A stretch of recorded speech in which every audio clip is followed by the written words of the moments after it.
sejarah Kerajaan Mataram.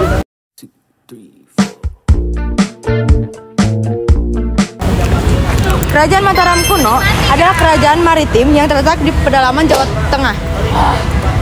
Dalam beberapa catatan menyatakan bahwa kerajaan ini berada di wilayah yang dikelilingi oleh pegunungan dan sungai.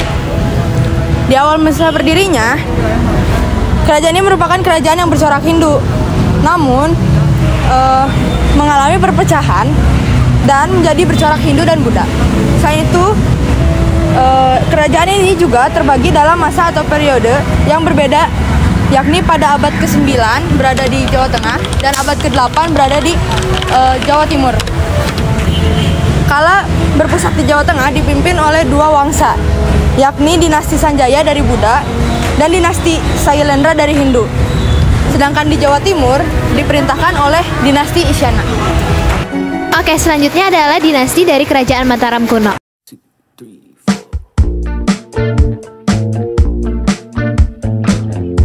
Nah, dinasti dari Kerajaan Mataram kuno ini dibagi menjadi 3. Yang pertama adalah dinasti Sanjaya, kedua Shailendra, dan yang ketiga ada Isyana. Oke, yang pertama adalah dinasti Sanjaya. Di dinasti ini, Kerajaan Mataram kuno pertama kali didirikan oleh Raja Sanjaya yang bergelar Rakai Mataram, Sang Ratu Sanjaya. Ia dikenal sebagai raja yang bijaksana, cakap, dan taat dalam beribadah. Selama masa kepemimpinannya, Kerajaan Mataram kuno mampu melakukan perluasan wilayah dan menjadi pusat pembelajaran agama Hindu. Kemudian pada abad ke-8 Masehi, Raja Sanjaya meninggal dunia dan digantikan oleh putranya yang bernama Rangkai Panangkaran. Di pemerintahan putranya inilah yang terjadi perpecahan di Kerajaan Mataram kuno yang mengakibatkan pecahnya kerajaan menjadi 2, yakni Mataram kuno bercorak Hindu dan Mataram kuno bercorak Buddha. Yang kedua ada dinasti Shailendra, di mana dinasti Shailendra ini mulai memimpin Kerajaan Mataram kuno di akhir abad ke-8 Masehi. Bahkan di dinasti inilah Kerajaan Mataram kuno berhasil meraih masa kejayaannya. Selain itu, dinasti Shailendra berhasil menyatu dengan dinasti Sanjaya dengan menikahkan Pramowardhani dengan Rakai Pikatan yang berasal dari dinasti Sanjaya. Dan yang terakhir ada dinasti Isyana.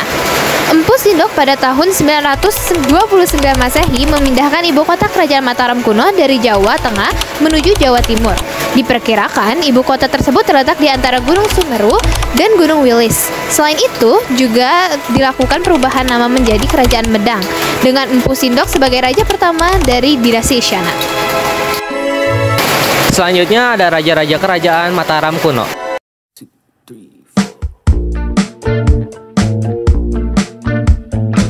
Kerajaan Mataram kuno telah berdiri dan berkuasa dalam kurun waktu yang cukup lama.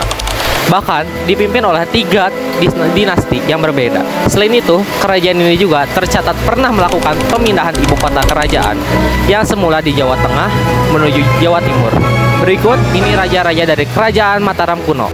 Jawa Tengah 1. Rangkai Mataram Sang Ratu Sanjaya pada tahun 1732 sampai 760 Masehi. 2. Sri Maharaja Rakai Panarangkaran dari 760 sampai 780 Masehi. Ketiga, Sri Maharaja Rangkai Panunggalan atau Dharma Tungga dari 780 sampai 800 Masehi. Yang keempat, Sri Maharaja Rakai Warak atau Indra dari tahun 800 sampai 820 Masehi. Yang kelima, Sri Maharaja Rakai Garung atau Samarata Tungga dari tahun 820 sampai 840 Masehi. Yang keenam, Sri Maharaja Rakai Pikatan Dana Maharatu Pramodawardhani dari 840 sampai 856 Masehi.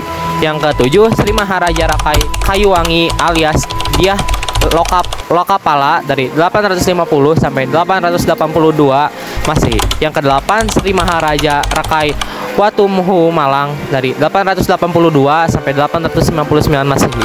Yang kesembilan, Sri Maharaja Rakai Watukara Dyah Balitung dari 899 sampai 915 Masehi. Yang ke-10, Raja Daksa 915 sampai 919 Masehi. Yang ke-11, Raja Tulodong 1919 sampai 1924 Masehi. Dan yang ke-12, Raja Sumba Dyah Wawa 1924 Masehi. Lalu di Jawa Timur, 1. Rakai Sri Isana alias Empu Sindok dari 989 sampai 947 Masehi. Kedua, Sri Lokapala dan Ratu Sri Isana Wijaya sehingga 947 Masehi. Yang ketiga, Makutawang Sawardana hingga 985 Masehi, dan yang keempat, Dharma Waksa Teguh 985 hingga 1007 Masehi. Selanjutnya ada peninggalan Kerajaan Mataram kuno.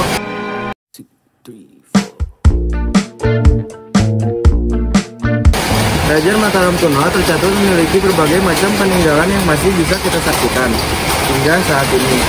Peninggalan tersebut terdiri dari candi, prasasti, dan peninggalan lainnya. Berikut ini peninggalan candi dan prasasti Kerajaan Mataram kuno. Selanjutnya yaitu peninggalan candi. Candi yang pertama yaitu Candi Bima. Yang kedua Candi Kalasan. Yang ketiga Candi Pelosan. Yang keempat Candi Prambanan. Yang kelima Candi Sewu. Yang keenam Candi Mendut. Yang ketujuh Candi Pawon. Yang kedelapan Candi Puntadewa. Yang kesembilan Candi Semar. Yang ke-10 Candi Srikandi. Dan yang terakhir Candi Borobudur. Selanjutnya ada peninggalan prasasti. Yang pertama Prasasti Canggal. Yang kedua Prasasti Kalasan. Yang ketiga Prasasti Mantiasi. Yang keempat atau terakhir Prasasti Klurak. Lalu, kapan sih kejayaan dari Kerajaan Mataram kuno?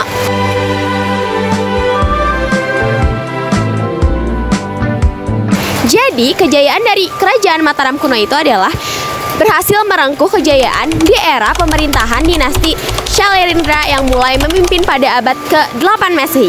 Pada momen ini, Kerajaan Mataram kuno berhasil melakukan perluasan terhadap wilayahnya hingga mencapai semenanjung Malaya. Selain itu, di bidang politik, ilmu pengetahuan, budaya, kesenian, dan sosial juga berkembang dengan sangat pesat. Salah satunya pencapaiannya adalah pembangunan Candi Borobudur. Kalau udah bangun Candi Borobudur, berarti kerajaan itu nggak pernah runtuh dong? Enggak, itu salah besar. Karena peristiwa kehancuran Kerajaan Mataram kuno disebabkan karena adanya perselisihan yang berkelanjutan antara Jawa dengan Sumatera. Perselisihan tersebut diakibatkan adanya dendam oleh Raja Kerajaan Sriwijaya, Bela Putra Dewa, kepada Rakai Pikatan Raja Kerajaan Mataram kuno. Permusuhan dan perselisihan antara kedua raja tersebut terus berkembang dan berlanjut bahkan ketika dinasti Isyana berkuasa. Kala ibu kota Kerajaan Mataram dipindah ke Jawa Timur, Kerajaan Sriwijaya melancarkan serangan, namun dimenangkan oleh Empu Sindu yang merupakan raja kala itu. Keruntuhan kerajaan ini ditandai dengan meninggalnya Raja Dharmawangsa yang merupakan cicit dari Empu Sindu. Kala itu Raja Dharmawangsa tengah lengah karena merayakan pernikahan putrinya. Sementara istana diserang oleh Aji Wurawuri dari Luaram yang diperkirakan merupakan bagian dari suatu kerajaan Sriwijaya.